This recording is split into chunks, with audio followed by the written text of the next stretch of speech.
मध्य प्रदेश की आर्थिक राजधानी और एजुकेशन हब इंदौर। इस वक्त हम खड़े हैं इंदौर के देवी अहिल्या विश्वविद्यालय में और हम यहाँ पहुँचे हैं। जो हमारा सब्जेक्ट है वो सब्जेक्ट है किस्सा कुर्सी का। दरअसल दोस्तों ये किसी सियासत की बात नहीं हो रही है, ये इंदौर के देवी अहिल्या विश्वविद्यालय में आने वाले कुलपति को लेकर हम बात कर रहे हैं।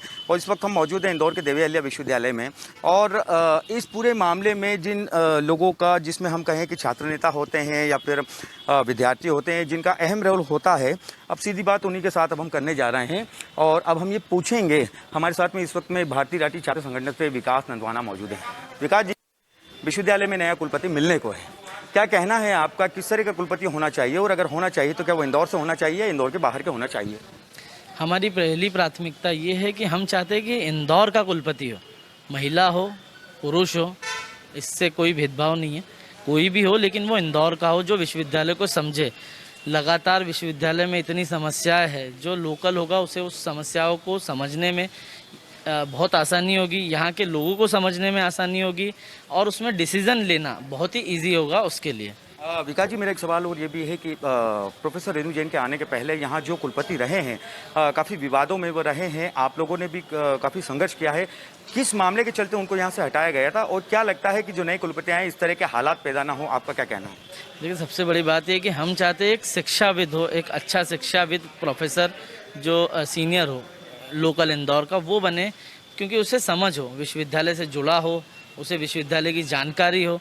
तो ये जो पुराने कुलपति जो आप बोलना चाह रहे हैं, जिसमें धारा 52 लगी, जिनके कारण उन्हें जिन चीज़ों के लिए हटाया था वो सभी को चाहिए कि एक सीईटी होती है, एग्ज़ाम कॉमन एंट्रेंस टेस्ट, उन्होंने नया प्रयोग करने की कोशिश करी थी, वो प्रयोग फेल हुआ, जिसके कारण सीईटी बर्बाद हो गई और धारा 52 लगी। और भी कई अनियमितताएं थी उनके खिलाफ पहले भी।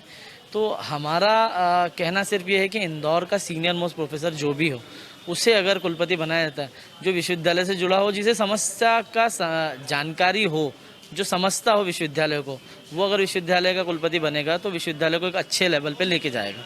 तो ये थे विकास नंदवाना, जिनका ये कहना है कि अगर लोकल को अगर व्यक्ति होंगे, शिक्षाविद होंगे तो हमारी बातों को सुनेंगे और छात्रों को समझेंगे और समस्याओं को जल्द समाधान करेंगे। हमारे साथ में विश्वविद्यालय में अध्ययनरत एक छात्र मौजूद हैं, आप उनसे बात करते हैं। आप क्या चाहते हैं कि जो कुलपति हो वो महिला हो या पुरुष हो?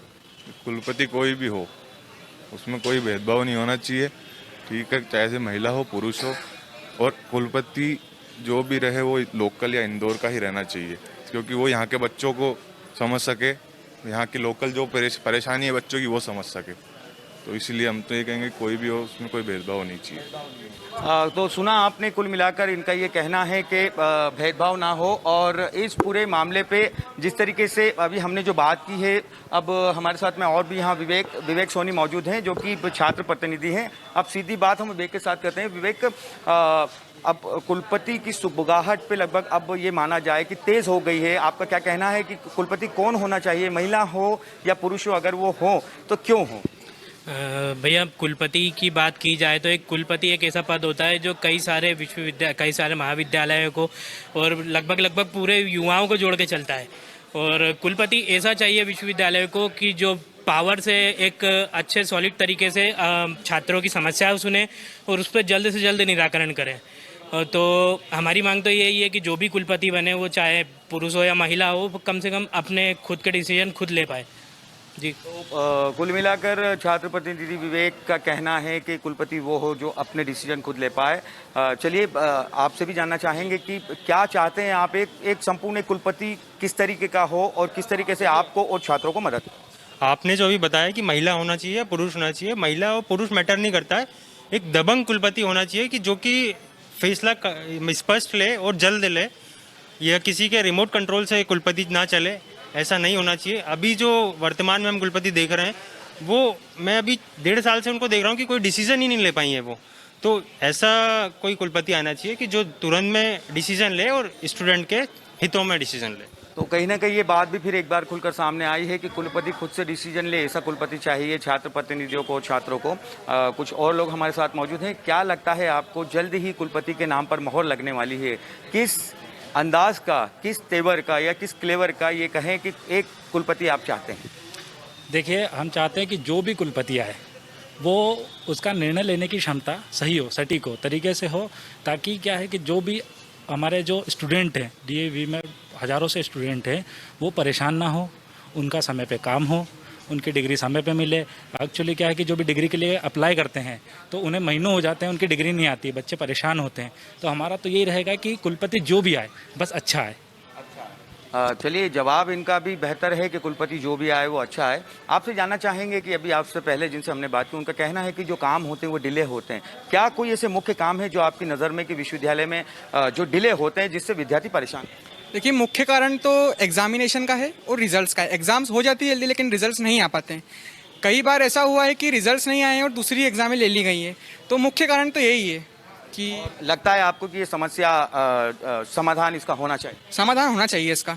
ये बच्चा दूर से आता है एग्ज़ाम देने, तो उससे ये नोटिस दे देना चाहिए मैसेज के द्वारा या किसी भी द्वारा कि आपको एग्ज़ाम देना है। और आपके फॉर्म, जैसे फॉर्म में दिक्कत आती है, फॉर्म जमा करता कोई बच्चों को पता ही नहीं कि भैया हमारी जो फॉर्म हमको कब भरना है, हमारी लास्ट डेट कब है। तो उसमें डीएवीवी को ये एक डीएवीवी की जो टीम है उनको एक वो करना चाहिए, एक मैसेज के द्वारा लिंक एक सी बनानी चाहिए जिससे ये उन्हें पता चल सके कि हमें फॉर्म कब भरना है, हमारी एग्ज़ाम कब है, हमारे रिजल्ट्स आ गए हैं नहीं आए हैं। तो ये उन्हें कंफर्म होना चाहिए जी। तो ये कहना है छात्रों का कि कुलपति कोई भी हो, शिक्षाविद हो और छात्रों को समझे, छात्रों के हालातों को समझे। और जो अभी एक नई बात यहाँ निकल कर सामने आई, ये नई नहीं कहूँगा मैं उसको, ये बेसिक बात है जो अभी हमें कही गई है कि परीक्षा का कंडक्ट कराना और परीक्षा परिणामों का निकालना, ये एक सबसे बड़ी चीज़ है। चलिए, इसी पूरे मामले को लेकर अब बातें तो खूब सारी की जा सकती हैं। और जिस तरीके से अभी हमने जो छात्र प्रतिनिधियों से बात की है, या फिर हम ये कहें कि अखिल भारतीय विद्यार्थी परिषद के कार्यकर्ता या भारतीय राष्ट्रीय छात्र संगठन के कार्यकर्ताओं से बात की है, इस पूरे मामले के अंदर कुछ छात्र भी यहाँ पर मौजूद हैं। उनसे कोशिश करते हैं बात करने की कि क्या कहते हैं वो नए कुलपति को लेकर और क्या पूरा मामला है शिक्षा का। एक छोटा सा हमसे सवाल है हमारा आपसे। देवी अहिल्या विश्वविद्यालय में कुलपति अब बनने को है, कुलपति अब आने को हैं, क्या कहना है किस तरह के कुलपति होने चाहिए और किस तरह की समस्याएं हैं छात्रों की जो शॉर्ट आउट होनी चाहिए?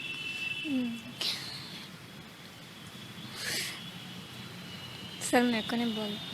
चलिए, किसी कारण से ये हमसे बात नहीं कर पा रही हैं, हमको बता नहीं पा रही हैं, लेकिन इस पूरे मामले को हम अभी यहाँ पे ब्रेक नहीं लगाएंगे क्योंकि और जिस तरीके से हमारे पास में जो छात्र हैं हम उनसे भी बात करते हैं।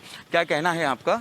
और अगर यहाँ पे अगर बात की जाए इस पूरे मामले को लेकर, तो जिस तरीके से अभी तक के जो भी यहाँ पर बातें सामने आई हैं, जो भी सारी चीज़ें निकल कर सामने आई हैं कि परीक्षाओं को समय पर कराया जाए, परीक्षा परिणामों को समय पर दिया जाए, तो आइए कैंपस के अंदर हम एंट्री करते हैं और यहाँ पे जो छात्र हमें मिलेंगे हम उनकी भी मंशा जानेंगे कि किस तरीके से उनको किस अंदाज का कुलपति चाहिए और क्या उनकी समस्याएं हैं जिनको कि जल्दी शॉर्ट आउट होना चाहिए। तो सीधी बात अब उन छात्रों के साथ में हम करने वाले हैं जो कि फिलहाल यहाँ पे अपने किसी काम से यहाँ पर पहुँचे हैं। एक छात्र प्रतिनिधि और हमारे साथ में है, ये महिला। हमारा एक सवाल है आपसे कि विश्वविद्यालय में अब कुलपति मिलने को है, मतलब प्रक्रिया जारी है, क्या लगता है किस तरह के कुलपति होनी चाहिए और किस तरह की समस्याएं हैं जो जल्द ही समाधान उनका होना चाहिए? सर अभी के टाइम पे अगर देखा जाए तो यहाँ पे वर्क जो है स्टूडेंट से रिलेटेड, उस पे काम, उस वर्क पे ध्यान बहुत कम दिया जा रहा है। अधिकतर यहाँ पे नेता नगरी ज़्यादा चल रही है और जो बच्चे अगर सेल्फ आ रहे हैं तो उनके वर्क पे ध्यान नहीं देते हैं। तो मैं ये चाहती हूँ कि हमारे अब जो कुलपति आए वो ऐसे आए कि बच्चा अगर सेल्फ भी आ रहा है तो उसकी प्रॉब्लम्स को समझे और 1-2 दिन में उनका फटाफट सोल्यूशन दे दे, जिससे कि बच्चा भी आगे की एजुकेशन करने में भी प्रॉब्लम ना क्रिएट हो। तो सुना आपने कि इनका ये कहना है कि जो बच्चे यहाँ आते हैं काफ़ी परेशान होते हैं और काफ़ी देर तक वो लोग उलझे हुए रहते हैं। आपको मैं दिखा दूं कि ये डॉक्टर आशीष तिवारी जो कि एग्जामिनेशन कंट्रोलर हैं, ये उनका कक्ष है और यहाँ पे छात्र खड़े हुए हैं अपनी समस्या को लेकर। ये कहना तो नहीं चाहिए लेकिन फिर भी मैं आपको ये बता दूँ, हमारे जो यहाँ पे जो प्यून हैं हमारे कल्याण जी, वो यहाँ पर मौजूद है। कौन बैठते हैं इस कक्ष में? यहाँ एग्जाम कंट्रोलर सर बैठते हैं। कितने बच्चों से रोजाना वो 2-4 होते, कितने बच्चों से मिलते हैं? कम से कम 100-200 लोगों से डेली मुलाकात होते हैं। सर समय पे आ जाते हैं और बच्चों से मुलाकात होती है? समय पे आ जाते हैं और सबसे मुलाकात करते हैं। लेकिन कुछ ऐसा आरोप भी है कि स्टूडेंट्स यहाँ परेशान होते हैं और उनके काम नहीं होते, इसको लेकर क्या कहें? नहीं, ऐसा तो कोई परेशानी वाली बात है नहीं। यदि सर से मिलता है तो बराबर उसकी समस्या का हल होता है। तो सुना आपने जिस तरीके से छात्रों का या छात्र नेताओं का जो आरोप है कहीं ना कहीं कि किस तरीके से कामों को जो है डिले किया जाता है या फिर परेशानी का जो मामला है वो लगातार बना रहता है। लेकिन यहाँ पे हकीकत से आपको रूबरू कराने के लिए लाए हैं। आप ये हमारे साथ मौजूद हैं, एक छात्रा यहाँ पर मौजूद हैं। कहाँ से हैं आप? इंदौर से ही। इंदौर से। किस काम के चलते पहुँचे विश्वविद्यालय? रिजल्ट को लेके कब से परेशान हो रहे हैं रिजल्ट को लेकर? 6 महीने से। कौन सा विषय है और कहाँ आपको परेशानी आ रही है? MBA का और MCOM का। MCOM के लिए 1.5 साल से हम लोग ऑलरेडी परेशान हुए। अब अगर मैं आपसे ये कहूँ कि कुलपति प्रक्रिया अब जो है तेज़ हो गई है, विश्वविद्यालय को एक कुलपति मिलने वाले हैं, बेहतर कुलपति, तो क्या लगता है कि कुलपति जब आएँ तो किस लाइन पे उनको, मतलब किस सुधार की ओर उनको जाना चाहिए? फर्स्टली रिजल्ट को लेके और एग्ज़ाम डेट को लेके हर चीज़ें मतलब लेट ही अपडेट होता है। इन समस्याओं से दो चार होना पड़ता है आपको लगा? जी, वो तो नॉर्मली है यूनिवर्सिटी का। और ये उम्मीद करें कि जो नए कुलपति आएंगे इस पूरे मामले को शॉर्ट आउट करके एक बेहतर एक दिशा देंगे। जी।